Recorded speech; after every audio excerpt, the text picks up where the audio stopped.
you about one last question in this topic. You have been warning at rallies recently that this election is rigged and that Hillary Clinton is in the process of trying to steal it from you. Your running mate, Governor Pence, pledged on Sunday that he and you, his words, will absolutely accept the result of this election. Today, your daughter Ivanka said the same thing. I want to ask you here on the stage tonight, do you make the same commitment that you will absolutely, sir, that you will absolutely accept the result of this election? I will look at it at the time. I'm not looking at anything now. I'll look at it at the time. What I've seen is so bad. First of all, the media is so dishonest and so corrupt, and the pile-on is so amazing. The New York Times actually wrote an article about it that they don't even care.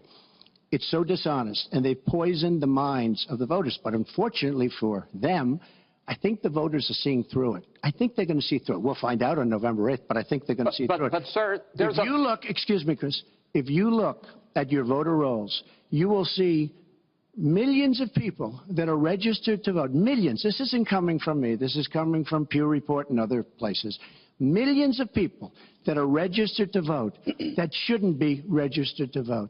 So let me just give you one other thing. So I talk about the corrupt media. I talk about the millions of people. Tell you one other thing. She shouldn't be allowed to run. She's guilty of a very, very serious crime. She should not be allowed to run. And just in that respect, I say it's rigged. Because she should never, Chris, she should never have been allowed to run for the presidency based on what she did with emails and so many other things. But, sir, there is a tradition in this country. In fact, one of the prides of this country is the peaceful transition of power, and that no matter how hard-fought a campaign is, that at the end of the campaign, that the loser concedes to the winner. Not saying that you're necessarily going to be the loser or the winner, but that the loser concedes to the winner and that the country comes together in part for the good of the country. Are you saying you're not prepared now to commit to that principle? What I'm saying is that I will tell you at the time. I'll keep you in suspense. Well, okay? Chris, let me respond to that because that's horrifying. You know, every time Donald thinks things are not going in his direction, he claims whatever it is rigged against him. The FBI conducted a year-long investigation into my emails. They concluded there was no case. He said the FBI was rigged. He lost the Iowa caucus. He lost the Wisconsin primary. He said the Republican primary was rigged against him. Then Trump University gets sued for fraud and racketeering. He claims the court system and the federal judge is rigged against him. There was even a time when he didn't get an Emmy for his TV program 3 years in a row, and he started tweeting that the Emmys were rigged against him. Should have gotten it. This is a mindset. This is how Donald thinks. And it's funny, but it's also really troubling. Okay. Now, that is not the way our democracy works. We've been around for 240 years.